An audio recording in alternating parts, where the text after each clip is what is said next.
So thank you so much, everyone, for joining us for this conversation with renowned actor of screen and television, Martin Sheen. Martin, thank you so much for joining us for this week where we're kicking off a campaign of the vessel named after you. So my first question for you before we start to talk a little bit about your career and your activism and things like that are, way back at the beginning of this, did you ever think that someday there would be a ship on the high seas around the world helping to save marine wildlife with your name on it? No, I could not have imagined in my lifetime such an honor and to be associated with such an organization as the Sea Shepherd and Captain Paul Watson, whom I consider an old and dear friend, who bestowed this honor on me. No, it's astonishing, and I'm humbled by it, and I'm excited by it, and I'm very proud of it. Mm-hmm. Well, in our world, when you say Martin Sheen, people automatically think of the ship, and in the whole rest of the world, when people say Martin Sheen, they automatically think of you. So this is an interesting nexus here. But before we talk a little bit about how you got involved with Sea Shepherd, I wanted to maybe tap into a little bit of some of the roles that you've chosen. There's kind of an undercurrent of conscience in so many of them, both in film and on TV. And I'm curious, it's not that you've always played angels and perfect people, but was playing characters that had a strong moral component, a conscious decision for you as you looked at scripts and things like that? Or is it maybe a quality that you try to bring to virtually any character? No, well, very much so. I have to confess that I'm not always offered heroic parts that are motivated by a moral frame of reference. But when they do come, I respond to them and welcome them. Unfortunately, actors, and particularly actors my age, don't always have a choice in what's offered, what to choose from that's offered. And so, I have played some pretty raunchy characters, some great criminality in my past on the screen. But I think it's balanced by a number of roles that I'm deeply proud of, because they tapped a resource that I'm attached to by my conscience and my moral obligation to speak the truth to power. So, yeah. Mm-hmm. Interesting. And that same impulse, and this leads to your decades of public activism. You've been so generous in leveraging your profile to help causes and campaigns throughout your career. How did you first get involved in ocean issues broadly? And then how did you kind of specifically end up getting involved in Sea Shepherd? Well, I have to confess that I was not aware of the importance of the oceans in our life as a planet and until Jacques Cousteau's series came on the air in the early 1960s, and we began to get some idea of what an extraordinary life was going on right below the surface on 3/4 of the earth. So that piqued my interest, and my children were great fans of that show as well. They grew up on that show, and so they had a great interest in marine biology and in environmental protection of the seas growing up in projects in school. It was very much a part of their education. I didn't become specifically involved until I met Paul Watson. I was asked to narrate, host a series on the environment. This is going back 25 or more years ago. And I was asked to interview him. I knew about his work from the press, but I didn't understand who he was, where he came from, what he stood for, and why he continually risked his life trying to preserve particularly whales and dolphins and the sea life on just generally across the board. And in this interview, I got up close and personal education in what was at stake. And things have not gotten any worse, but the Sea Shepherd has gotten more and more involved and more into people's consciousness around the world, thanks to him and his commitment. That's been my commitment is through Paul and the people in Sea Shepherd. And I'm deeply grateful to them and awed by their sacrifice, and their courage is just overwhelming. That's so kind of you.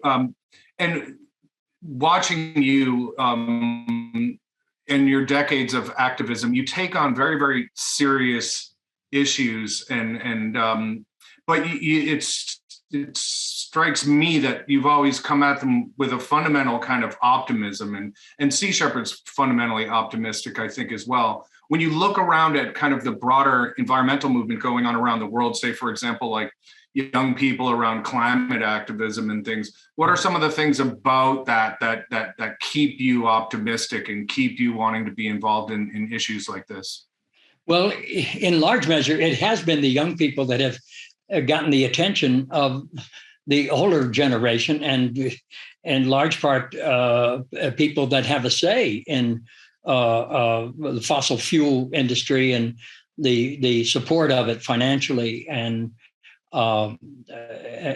likewise. So the young lady Greta Thunberg comes to mind right away, who inspired a whole generation of teenagers and younger across the world. And I think that is a flashpoint that is very, very encouraging to us old folks, because they realize that they are inhabiting a very, very dangerous place, and it may not survive very long. And in their lifetimes, they are going to reap all of the dangers and the what we failed to do is going to fall in their lap.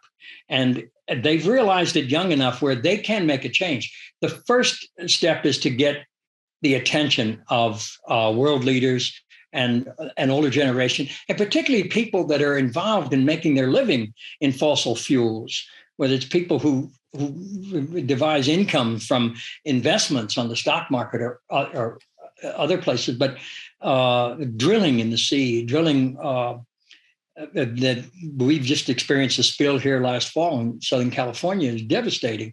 And so I think that I'm very, very encouraged and extremely optimistic. You cannot be an environmentalist and not be optimistic, because you look at the alternative. Just shut your eyes and wait for doomsday. It will happen. As they say, if you want to lose weight, go home and wait. You don't have to do anything, but we have to do something. All of us have to make a contribution. And however we get involved, it has to be personal. If it's not personal, it's impersonal. If it's impersonal, nobody cares. So I'm grateful to all the young people who have taken the mantle, who have risked life and limb in a lot of places to stand and get our attention and get the attention of the people who make such profit on devastating our environment. Well, that's wonderfully put. And Martin Sheen, thank you so much for your public leadership. Thank you for your decades of activism. Thank you for your support of Sea Shepherd and our crews and our volunteers. We couldn't think of a better week to kick off this important Reviajeros campaign that the Martin Sheen is doing than by having you're the namesake of the ship, actually join us to kick off this the first campaign of the Martin Sheen for 2022. So thank you so much for joining us, and thank you for your support of Sea Shepherd. Thank you. I'm deeply proud and grateful to Sea Shepherd and to Paul Watson for his trust in me and to the honor he bestowed on me. And if I may, I just have a prepared statement that that I have to. A little shout out. A little shout out. Yeah. Let's hear it. I am so honored to be a part of the Sea Shepherd community at the beginning of another year of saving wildlife, learning more about how we can help endangered species, and bringing illegal fishing to an end. To Captain Chris Holt and the entire Martin Sheen crew, I want to express my deep gratitude and pride for all you do. Here's wishing you fair winds, calm seas, and a safe and productive 2022. And may the presence of St. Nicholas, patron of sailors, always remain with you at sea and protect your loved ones at home. And thank you to all of Sea Shepherd's supporters around the world. Next, you're going to hear from Dr. Roger Payne, Sea Shepherd board member and a world-renowned expert on whales. He is someone whose work I long admired. Dr. Payne, thank you for joining us, and I hand over our program to your capable hands. Dr. Roger Payne. What an introduction. It's not every day you get Martin Sheen introducing you for a discussion like this. Oh, nice, indeed. Well, thank you. Again, my name is Roger Fisk. I work for Sea Shepherd Conservation Society, and I know you have an extremely interesting presentation for everyone. But for those of us, for some of our viewers that are maybe coming to Sea Shepherd for the first time and maybe getting involved in ocean issues for the first time, I was hoping you could just share with our viewers a little bit about at what point in your life did you start to walk down the road of being kind of a whale expert? When did you know that this was going to be your kind of calling? And was it early in life? Was it later in life? Did you just grow up along the ocean front somewhere, or how did it happen for you that you ended up spending all these decades working on such an important issue relevant to marine wildlife? Well, I started life in New York City, and from there my dad was an engineer in the Bell Telephone Laboratories. That's sort of the Google of its day. And my mother was a professional musician. And so the combination of both parents, whom I loved, was that I got interested both in music and in science. I realized very soon that I was certainly no musician that could ever make a living playing, although I loved doing it. And so I decided, well, science, I'll do science. And I went to college, and when I got out, while I was there, I was studying bats and how they echolocate with the guy actually who had invented the concept of echolocation and discovered that bats used it. And then I went from there to getting a PhD in about owls, and discovered that owls were able to catch mice in total darkness, locating them basically just with sound, by hearing the noises that the chewing of the mice and voles made. And then I went from there to a postdoc with a fellow named Kenneth Roeder, who was an insect physiologist. And I was studying how moths avoid bats, even though their ears contain a total of 6 sense cells, no more than that. And so, as a friend of mine who was introducing me one time said, well, he went from one fly-by-night organism to another, and I guess that turned out to be true. But in any case, while I was teaching from that background and doing a lot of experimentation, I began to realize that I felt the world, it was perfectly obvious, this was back in the 1960s, that the world was just falling apart. The wild world was falling apart. And I had grown to I'd fallen in love with the wild world when I went to a music camp that was in Cummington, Massachusetts, a camp called Greenwood.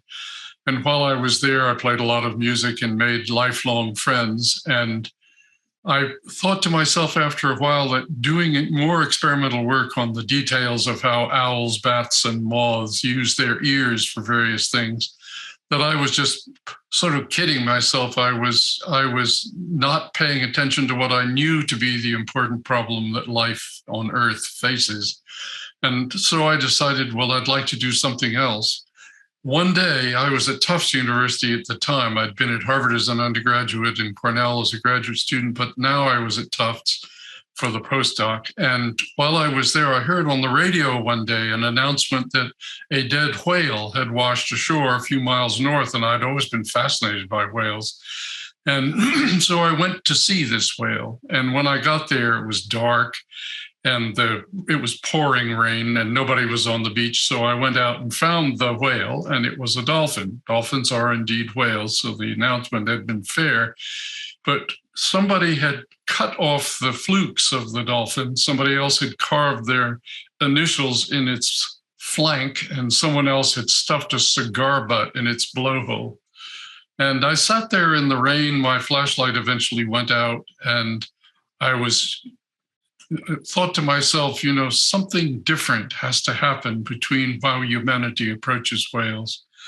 And I felt, if there's anything I could do, I would love to do it. Later, I went to a lecture where a man described the modern whaling industry. He had been the head of the International Bureau of Whaling Statistics, so he knew what he was talking about. And I began to realize that that's something I'd love to do. I had no chance to do it. But then I got a job at Rockefeller University and the New York Zoological Society, now called the Wildlife Conservation Society. Both names are sort of the fancy words for the Bronx Zoo and the New York Aquarium and a bunch of other zoos. And while I was there, I one day just spoke up and said, I'm going to study whales. I'd never seen a whale. I'd seen the distant spout of a whale while crossing the Atlantic in a boat one time. But I thought, no, that's what I want to do. And I suddenly got a great reaction from the people who were there. And I decided, well, I will do it. And as I made that decision, I realized I'll never change my mind. And I never have. And that was about 57 years ago, I guess, something like that. Unbelievable. A friend of mine, when you talk about seeing the whale on the shore of Massachusetts, a friend of mine calls that the moment of obligation. When you kind of realize. But do you have some kind of comprehensive thoughts to share with your audience? So I'll take direction from Mr. Sheen and hand the program over to you. And we just thank you so much for joining us, and we'll pick it up on the back end with some questions from our supporters and volunteers around the world. That's wonderful. Thanks so much, Roger. I appreciate it. My job tonight is to give you an idea of the overall state of life around the Revillagigedo Islands, as well as the state of Wales and how their recovery has been proceeding. And I think in order to do this properly, I want to read what I have to say so that you don't have to listen to an old man search for words.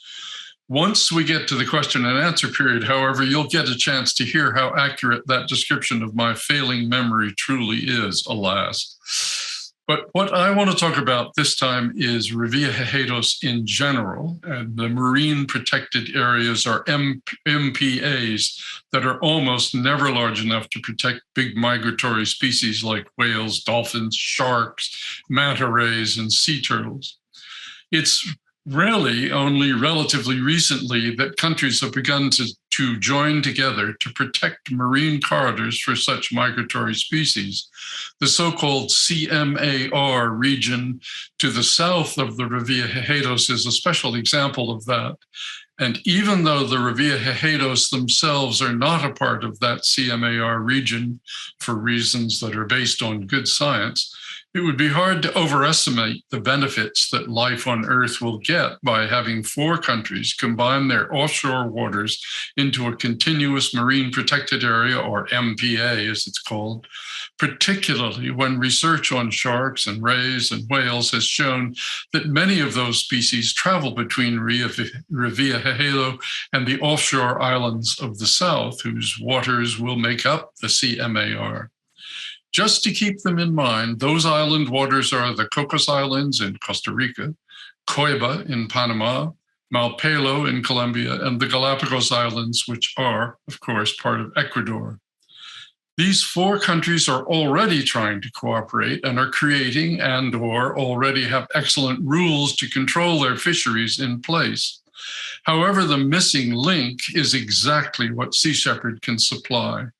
Ships to carry enforcement officers out to where the illegal whaling, unreported, unregulated fishing is going on, with the so-called IUU fishing, so that the officers that we have carried out on board can seize the offending ships and arrest their crews.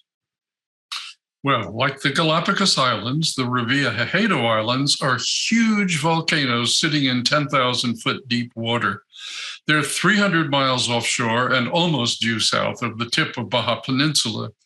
It takes about 30 hours to get there in a modern boat from Baja, but when I went back in the early Pleistocene, I think it was, I traveled on the square rigger named Regina Maris, a name that meant the Queen of the Sea.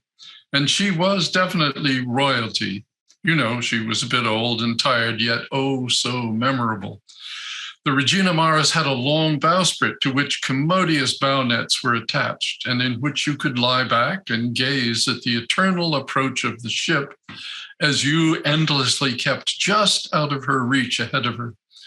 On 2 nights, as we passed through the enormous fields of phosphorescence, I spent hours lying in those bow nets. The disturbance of the ship caused billions of phosphorescent creatures to light up so brilliantly that they made the first few meters of Regina's hull shine brightly with their mysterious green light. The bow waves Regina made also shone in such brilliant detail that almost seemed to surpass what you could remember seeing in daylight. Phosphorescent life gave Regina a kind of mysterious majesty that turned the whole experience into as much a dream as a reality. On 2 occasions, 2 brilliant green comets appeared to be approaching us very fast. They turned out to be dolphins, come to ride our bow wave. For several minutes, they were just below me. It was as memorable, magical, and beautiful a sight as I have ever beheld.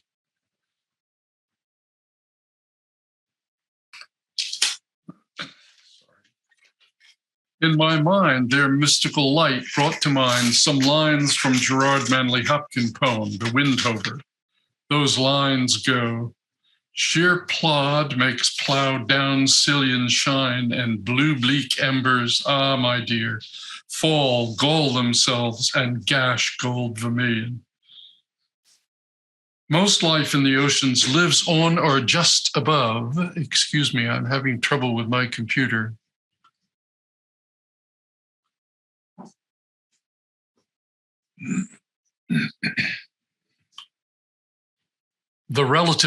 So most life in the oceans lives on or just above the relatively shallow continental shelves.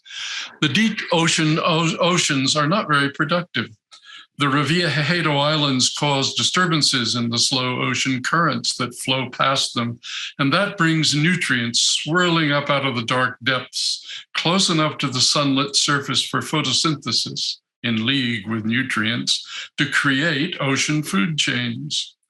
The first creations are always tiny marine plants, which supply the lives of tiny marine animals, which support fish, which attract large predators. Seamounts are underwater mountains whose tops don't reach the surface. Like oceanic islands, they are biological hotspots. Unfortunately, fishermen target seamounts, and their fishing all too often destroys the fragile seamount habitats, especially trawling, which destroys even corals that are so often the crucially important homes or hangouts for creatures that die if they don't have access to the unique protections that corals afford. Giant manta rays aggregate around Revillagigedo, and they often interact with divers, behavior that is known from only a few other places in the world. Individual mantas can be recognized by distinct color patterns on their skin. Essentially, their names are written across their entire 15 to 20 foot or more wingspread. In other words, it's an area the size of a billboard. Researchers have built catalogs of known manta rays and used them to track individual mantas as they move thousands of miles between Revillagigedo, the Galapagos, and other eastern Pacific islands. It's the same kind of technique as photographing the tails of humpback whales to see who they are, a trick we started years ago. There is a bond between mantas and humans that no one yet properly understands. The closest that anyone I know has come to explaining it is a photographer named Gregory Colbert, a friend who made a film of a wild manta in open ocean in the vicinity of the Riviera Haedos. The manta is interacting with two human dancers. Even Gerard Manley Hopkins would not have been able to evoke what we see. The beauty of it can only be experienced. The utterly extraordinary thing about Gregory's film is that the manta he filmed is entirely complicit in participating in and creating the dance. It is a fish and a human creating art together. It appears to be a conscious choice by the manta. Gregory told me that they were quite far offshore the Riviera Haedos when that particular individual manta showed up. Gregory started filming, and it stayed around for 3 straight days. It would keep cycling back endlessly, swimming slowly so the two dancers could once again create the whole extraordinary dance on the manta's back while Gregory filmed it over and over again. And the manta was acting in cooperation with them and with the whole effort. 3 days is a long time to be with an individual and clearly fascinated wild creature, any wild creature. The dance sequence starts when the woman is lying in a curled up posture on the back of the slowly swimming manta. It is beating its wings very gently and slowly, which is most uncharacteristic of how it normally swims. It also is maintaining a horizontal stance. And as it swims slowly past the camera, it keeps a constant distance and depth throughout the shot. Soon the manta passes a male dancer who is ascending towards the surface ever so slowly.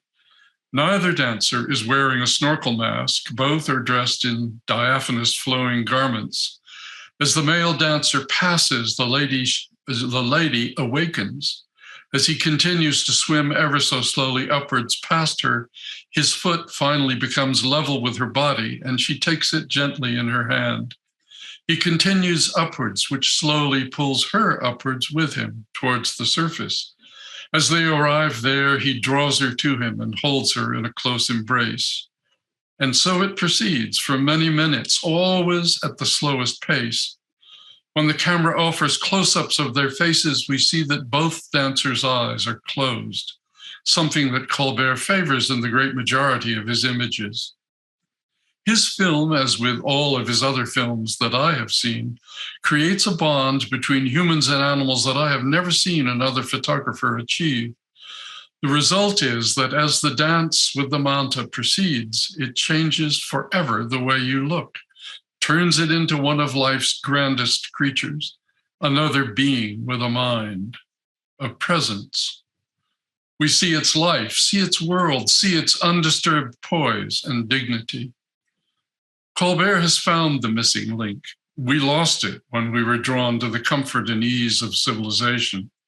We gained so much, yes, but we lost so much too. And Colbert has found a way to restore what we lost, just as Sea Shepherd has found a way to save what we will otherwise lose forever.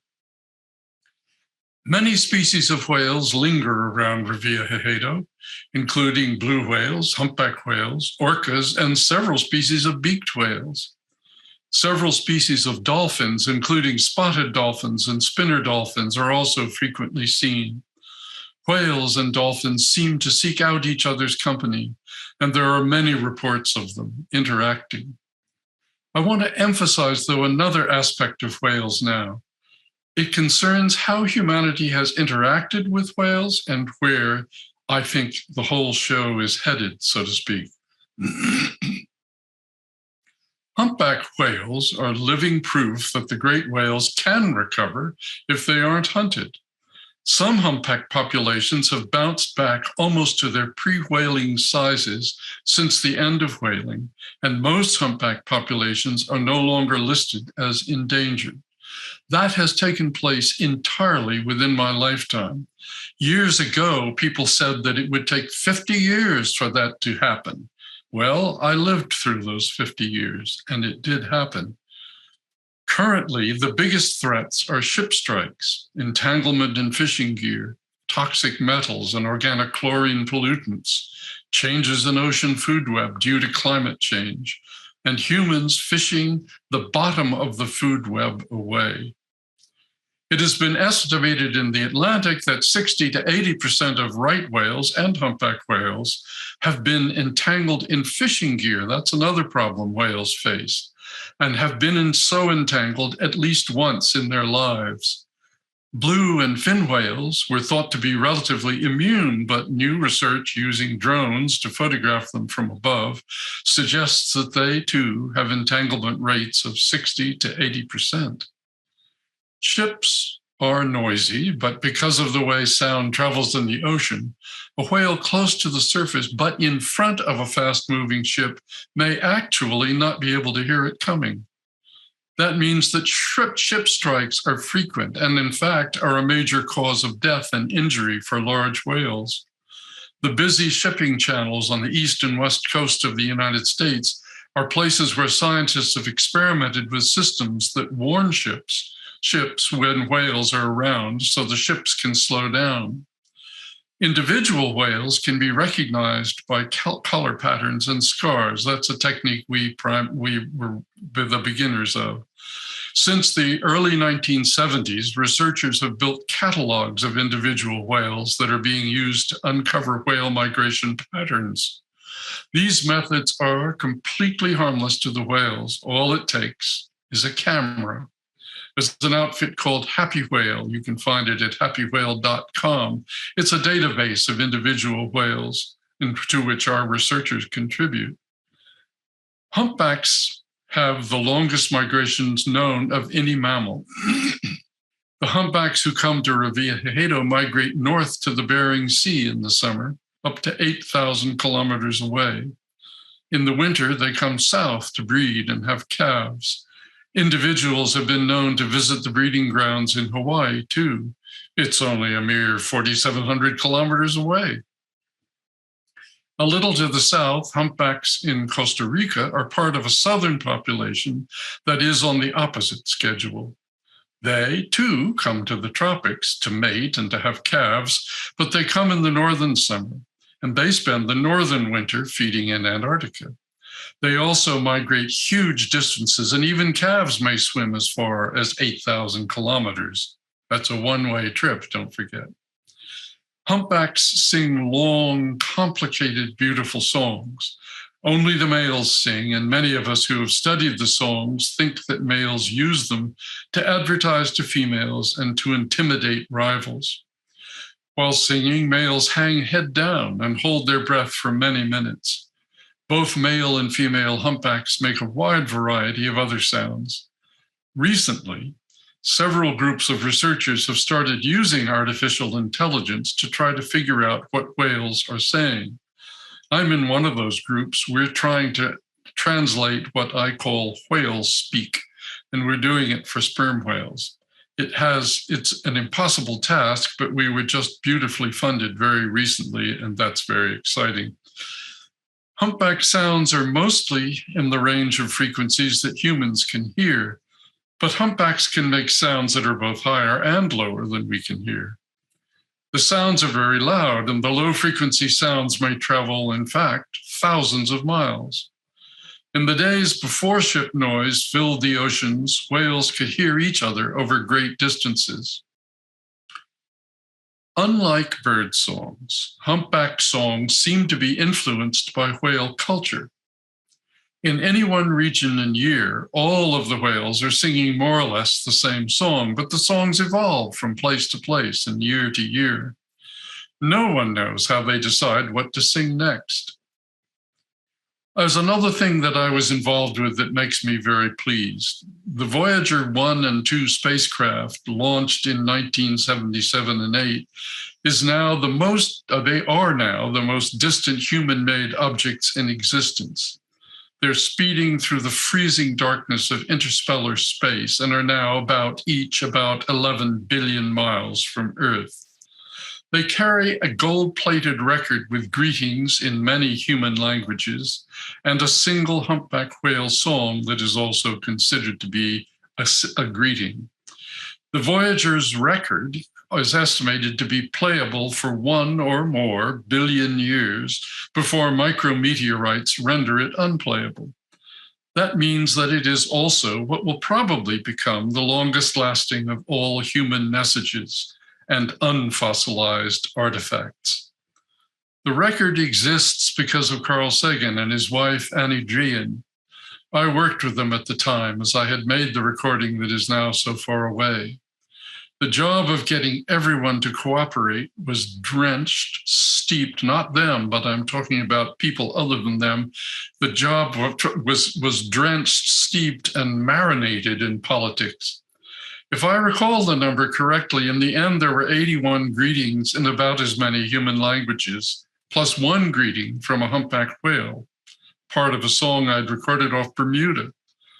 I suppose that the record was designed to be a proud human boast, but I always like to imagine how much smarter we humans would get credit for being if the spacecraft with its record is ever found by another intelligent, non-human species.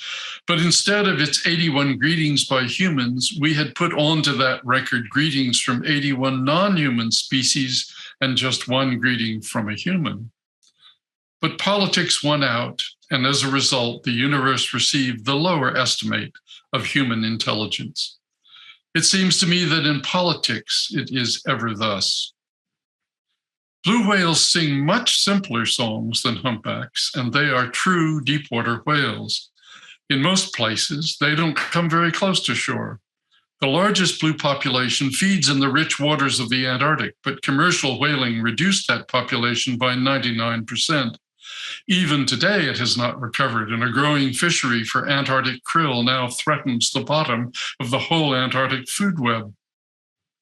There are very few places in the world where whale watchers can see blue whales close to shore, but the Pacific coast of California and Mexico is one of them. There is an outstanding group of scientists studying blue whales off California. It's led by a man named John Kalimbakidis, one of the top whale researchers. About 15 years ago or so, I spent a day with him identifying blue whales around the islands west of Santa Barbara. And in that one day, he got ID photos of 42 blue whales. There was already a boat company running whale watch trips out to the blue whales. I had had to come in off our boat to give a lecture and was catching a ride back out to our boat aboard the whale watch boat that the company owned. I was up in the wheelhouse chatting with the captain and thanking him for my free ride back to our boat when a little girl about 3 years old came around the corner into the wheelhouse unescorted and engaged us in conversation. Her comments and questions were so intelligent, so penetrating, that I thought to myself, that's the smartest kid I've met since Seth Lloyd was a toddler. Now, Seth Lloyd is a physicist who, among other many accomplishments, was one of the earliest, if not the earliest, people to convince the world that it might actually be practical to try to build a quantum computer and do quantum computing. Seth Lloyd is also the son of my college roommate, Bob Lloyd, who married Sue McIntosh, the sister of my other roommate. My kids and Seth grew up together, and on one of his visits to our house, Seth was about 3 years old at the time. He came across a set of dissecting instruments I used to dissect the ears of the dead owls that hunters brought to me. My PhD had been a demonstration that several species of owls are able to hunt in total darkness, directing their extraordinarily accurate strikes at mice and voles entirely by hearing the sounds of those critters chewing or scuttling along the runways and tunnels they create in grassy fields and beneath the snow. Seth picked up a pair of forceps and asked his mother what they were. She said, "Oh, those are the tweezers Roger uses when he works on owls." Seth asked, "Does he use them to take splinters out of owls?" As Sue explained what dissecting was, Seth really wasn't listening. He was thinking out loud. And he said, remember, he was 3 years old, "I wonder what an owl splinter looks like. I suppose it looks like a poison tree in a pumpkin orchard." It was that story that the little girl in the wheelhouse caused me to remember as she asked us penetrating questions and made extraordinary observations when, around the corner, came her father. It was Seth Lloyd. He was on the boat with the late Nobel laureate and founder of the Santa Fe Institute, Murray Gell-Mann, who, it turns out, was an avid bird watcher. Murray had brought a cadre of visiting physicists out on this trip to see not so much the blue whales as the seabirds. I knew Murray because one of my closest friends is a writer who works at the Santa Fe Institute, and because Murray was one of the architects of that branch of the MacArthur Foundation that gave me and a lot of others a 5-year grant that frees you to do what you like, and that the media unfortunately routinely mislabels as genius awards. So the trip out became like old home week, and it was with genuine regret that I left the boat to rejoin the IMAX photographers on the vessel that the filmmakers had chartered. As strange as it may seem, there is a connection between that story and what I should be talking about now, and that is the reason the birders were on a whale watching trip is that the many species of seabirds were drawn to the same bounty that caused the blue whales to assemble off the islands that were our destination. Boy, talk about stretching a point, Roger. In any case, the thing that attracts both birds and whales is that, in spite of the fact that the blue whale is the largest animal ever to have lived, don't forget that next to a blue whale, the largest dinosaur would have been a cute little tyke. Blue whales subsist almost entirely on krill, one of the smallest animals. A blue whale scarfs down about 2,500 pounds of krill every day that it can find them. It takes a special location to support such a diet. One such spot is South Georgia Island in the southern Atlantic. Until the beginning of the 20th century, the ocean around South Georgia housed an incredible density of these massive whales, along with humpbacks, fins, sais, southern rights, and sperm whales. But in 1904, the industrial whalers arrived. They built their first whaling station on South Georgia to help slake the world's growing thirst for whale oil. Ships began hunting down humpbacks and chopping them up. When they had decimated that species, they turned to blue whales, sometimes killing 3,000 in a single season. In the early 1900s, South Georgia waters thronged with blue whales. Scarcely 30 years later, they were all but gone. But now, 80-odd years after that, the blue whales appear to be returning. After decades of a few zero blue whale sightings around South Georgia, recent surveys have found dozens of them in that area, which the results were published late last year in Endangered Species Research. It's one of a few recent population upticks that combined suggest that the great ecological gash of industrial whaling may finally be beginning to scab over. The scale of slaughter involved in industrial whaling is difficult to imagine. Just a few decades of the practice reduced the population of Antarctic blue whales in the Southern Hemisphere to 0.15% of 1%, 15/100ths of 1% of their estimated pre-exploitation abundance. That means that for every 667 whales that were hunted and killed, only one survived. After commercial whaling was banned in 1986, many species began recovering. By 1998, Southern Ocean blue whale populations had returned to around 1% of pre-whaling levels. But few had come back to South Georgia. Visual and acoustic surveys of the area between 1997 and 2017 found zero, or perhaps sometimes one or two blue whales. The deaths of so many members of a particular generation may have caused a loss of cultural knowledge of the habitat as a feeding area, or perhaps the content of that knowledge simply shifted and younger whales learned to avoid such a bloody place. Then, just a couple of years ago, they started showing up again. A survey cruise in 2019 around South Georgia spotted 9 individual blue whales. In 2020, a group of scientists looking for southern right whales counted 58 blue whales during their circuit.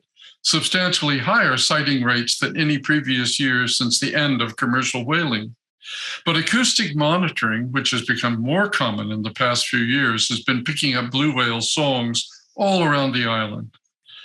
Whaling at South Georgia presents one of the clearest examples of 20th century industrialized exploitation of wildlife because its impacts were so swift and so extreme. It was widely thought that blue whales might never be seen again in significant numbers. And it's not clear why they were coming back, or were not coming back, sorry. Perhaps individual whales are discovering the good eating available there and telling others they are coming back now. Or perhaps they've been around for a while in places we weren't looking at for them. Scientists will have to keep monitoring the population there to see if it continues to grow. But so far, it seems this may be one of a few encouraging signs of recovery in some of the species that were once most heavily targeted by whaling. Humpbacks are returning to the Antarctic Peninsula and bowhead whales to the Arctic. Right whales, which are the rarest of all the large baleen whales, are coming back so fast in the South Atlantic that the most accurate way to describe their increase in numbers is that the population is exploding. In all of these success points, the whales will face more man-made obstacles, including expanded marine shipping routes, which can involve them with collisions and confusing noise. The blue whales of South Georgia Island are also susceptible to these threats. More and more boats are coming to that island, which now houses a seasonal krill fishery. It's a gift, not a given, that these spectacular whales have returned. But that krill fishery, it is fast becoming so efficient that I fear it's bound to drive them back to the bad old days and maybe worse. Because vigilance is the eternal price of liberty, yes, but it is also the eternal price of non-human life and maintaining it. And that's where I'll leave this so that we can go on to the question and answer period, if that's okay with you, Roger. Wow. Doctor, cause for concern, cause for optimism. Thank you so much for sharing your journey and your expertise and your passion for this this critical issue. We do have some questions from the chapter, so I'm going to introduce Kim Diaz, who is our chapter coordinator. So Kim, why don't you take the microphone and share with us a couple of questions from some of our volunteers in the chapters. Sure, thank you very much. We're going to start with a question from New York. Do humpback whales use their songs as maps to aid them when migrating? I suspect that humpback whales probably use every trick in the book to migrate and to find their way. I mean, just imagine for a moment that you were a humpback whale and you are off, oh, I don't know, let's say Nova Scotia somewhere or Newfoundland, and you want to go down to where the breeding grounds are. You've been feeding up there all summer long, and now it's time to turn south and go to the breeding grounds. Why do you have to go to the breeding grounds? Why can't you just speak loudly enough to be heard across the ocean and find a mate there and meet them? That seems to be, at least that's my theory, what blue and fin and sei and Brutus and humpback and minke whales all do. They're all members of a single genus. But humpbacks are different. And I think that what's happened with them is that they have had to actually go far enough to be able to meet with other members in order to breed. And of course, females will always go into calmer water, not always, but often go into calmer waters to give birth. I think humpbacks are finding their way around probably by, yes, using songs of other individuals. They do sing while they are migrating, and as they sing, you can hear them approaching and receding over periods of many hours. And I think that would be useful to them, but it hasn't been directly proven to my knowledge. Thank you. Okay, that was fabulous. Our next question is from Montreal, and it's, do the benefits of the marine protected areas extend outside their zones? hugely extend outside their zones. It turns out that what I think is the greatest benefit of a marine protected area is that when it is actually observed, protection is actually observed, and fishers that are in fact violating that work are captured and put out of business. What actually happens is that the protected area produces an overabundance of fish. And the result is that the fish, like any animal that gets crowded with other members of its own species and is having to compete with them all the time, moves out. And those are the fish which get caught by the fishers in areas that are adjacent to the protected areas. And in those areas, by the way, if you look at what fishermen were catching before the marine protected area was set up, you find they're doing a hell of a lot better than they were doing back then. So marine protected areas not only protect the fish, they also protect the fishermen, fishers. And that's because they make it possible for undisturbed breeding of their kind. And fish, of course, expand their populations extremely fast. Not all, but many of them do. All right, thank you. Our next question comes from Northern California, and it's, what types of behaviors have you seen from humpback whales that are specific to their species? Well, there are all sorts of things. The most exciting one, I'll start with that, is when you see them actually, they are tool users. They make and use tools. And the tool they make and use is a ring of rising bubbles that come to the surface. This ring, actually, most people think it's a continuous exhalation but it's not. They're blowing columns of air. So if you're listening through a hydrophone, what you hear, a hydrophone is a $3 word for an underwater microphone. What you hear is sort of, and as you hear it, you start hearing bubble, which is the bubbles that are rising to the surface. Now, the bubbles that rise fastest to the surface are the biggest bubbles. The ones that rise most slowly are the smallest ones, right down to the little sort of tiny little bubbles that take a long, long time to get to the surface. It means that I think that these whales are actually blowing a net with a different mesh depending on what they are actually catching. Now, that sounds like a loony suggestion, but actually I have some evidence that that's true. If you listen to how close together the columns of air are coming, you discover that they are getting closer and closer together, the smaller the prey. If you also realize that the whale is, when you count how long it is between the first bubble column that you heard the whale blow and the last one, you see that the time between them is actually longer than the time it took the bubbles to rise up all the way to the surface. And the reason for that is that the bubbles rising to the surface, what the whale is actually doing is swimming a helical path, a path that looks like a bed spring as it comes up to the surface, so that it gives time for the earlier bubbles to get to the surface at the same time that some of the later bubbles of their same size arrive at the surface. What that means is that by changing the general size and speed of changing the speed of blowing bubbles, they can actually change the mesh of their net. I mean, the mesh that I'm talking about is really more like a statistical phenomenon, but I think that seems to be what's going on. That was very interesting. Thank you. And we have our last question from Vancouver Island, Victoria. Is it possible ocean warming will cause humpback whales to migrate further and further north in order to find the plankton-rich waters? I think we're already seeing some of an indication of that. But there's a very interesting part about that question, I think, and that is, the Indian Ocean basically has no Arctic waters to its north.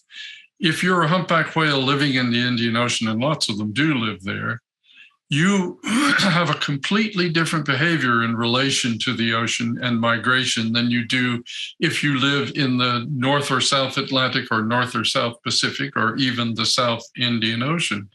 And what that means is that they are very adaptable to where they go to seek food. And I think that there's no question that where they're going to go is to find the most abundant animals. Now, that has the most interesting aspect of what I think shows a kind of intelligence in this sort of species. If you are an animal in the wild and you share information about where you have found food, you will simply be joined by others and they will compete with you directly for that food. But if you can assess the size of your find, and you know that it's more than you can possibly eat, now you would benefit by sharing it because you would make other individuals become in your debt, and presumably as generations went by, they would start to adapt the habit of sharing information with each other. I think whales, or some of the whales at least, are doing that kind of thing. And the classic example of them, I think, is really the whole group of whales, the bluefin, sei, Brutus, and minke whales, which are all of the same genus and all make extremely loud and extremely low sounds. Years ago, I showed that the sounds that these whales were making, if you calculated how far they could be heard before they dropped down below noise level, and of course, whales, I'm sure, can go way down into the noise, but I didn't assume that. I just looked at how far they could go down to noise level. If you looked at what the ocean was like before it was completely polluted, as it now is by ship's traffic, then traffic noise, then what you would see is that on a relatively calm day, a blue whale and also a fin whale would be able to hear their songs at a distance of 13,000 miles. Now, the reason for this is because there's all kinds of special engineering they can do to take advantage of the different thermal structure of the ocean sea. And that is that there is a layer of ocean where the sound of the ocean, where sounds, travel most slowly. And the whale swims up at a higher level of the ocean where where the sound is traveling faster. Well, if you have a velocity, as you go deeper below the slowest speed of travel of sound, you get into water which is more and more compressed, and the compression of water makes it denser, and yes, ocean water can be compressed, and quite a little. The result is that what you have is a profile of speed of sound, which goes from highest speed up close to the surface to lowest speed somewhere down nearer at a different depth. And then below that, back up to highest species again. And when you have a profile like that, from high to low to fast speed, what you're actually talking about is an acoustic lens. And that lens directs sound waves horizontally in a way that they don't, some of them, at least a portion of the whole signal, doesn't ever reflect from the surface or from the bottom. And that way you're saving what amounts to almost an entire order of magnitude in terms of how far these sounds will go. And just to give you an idea of how different what sort of differences we're talking about here, low frequency sounds in the ocean travel so far that for frequency of the sounds that are used occur in blue whale songs, you see that they will travel for 1,500 miles before they lose 3 decibels, owing to the fact that they are expanding ever outwards. And they're not otherwise expanding if they're traveling through this minimum sound level known as the SOFAR level. In any case, that garbled explanation for you, sorry, it's a much more complicated process and I'm trying to simplify it. But that sort of thing enables these whales to be heard over enormous distances. And I think that that's why you don't see any males you don't see any breeding areas in the 5 species I named, bluefin, sei, Brutus, and humpback. And minke, I beg your pardon. And the reason you don't see them, I suspect, is that he can meet she simply by speaking, shouting. And when that happens, they can hear each other across entire oceans. And that's thrilling. When I first came out with this theory, and it was not a theory in terms of the fact that the sound characteristics are deeply well known, because the Navy spends a lot of its efforts chasing submarines. The Russian and American navies chase each other around with submarines, or at least did at the time. And the result was that those values were extremely well known. I gave a talk one time. It almost ruined my career when I came forth with this theory. It's since been proven to be true. But at that time, when I had first came out with it, it turned out that the sounds that these whales were making were, in fact, I gave a talk to a bunch of acousticians at the Navy, and they heard the whole talk and then politely said, I think you're underestimating the distances that these whales can be heard. But just as a last point, this only works in deep ocean. It does not work in shallow ocean. And that means it would be interesting to know how long is the longest possible great circle route across all the oceans of the world. And if you look for it, you find, it's about 13,000 miles long. Now, that may just be happenstance, but it's an interesting fact that the sounds that you calculate whales can be heard, the longest before they drop into the noise is 13,000 miles. And then you discover, the longest deep water path is 13,000 miles. Maybe the reason there's no 14,000 mile ability to hear is simply because there is no 14,000 miles of deep water in the world's oceans. Anyway. Thank you very much. Thank you. Roger? Thank you, Kim. And Dr. Payne, we're gonna print up or send you some of the comments that have been in the section, but there is just a tremendous amount of appreciation and admiration for what you've shared here tonight and what you've accomplished over the last few decades. And what I want to leave everyone with is first off, our gratitude to Dr. Roger Payne, our board member and such an inspiring leader on so many of these important research topics. And what I want people to take away is that Dr. Payne has a role, and you've heard his passion firsthand. Kim has a role, as being in charge of our chapters. Martin Sheen has a role, and you have a role. So please visit us at seashepherd.org/DAC to learn how to become involved in our monthly giving program. And just visit our website and get involved in your local chapter. We thank everyone for so much for joining us here tonight for this program. It's an honor to be part of this work that gets support from people across America and around the world. So stay tuned for our next program. Dr. Roger Payne, thank you so much for sharing your passion and your knowledge.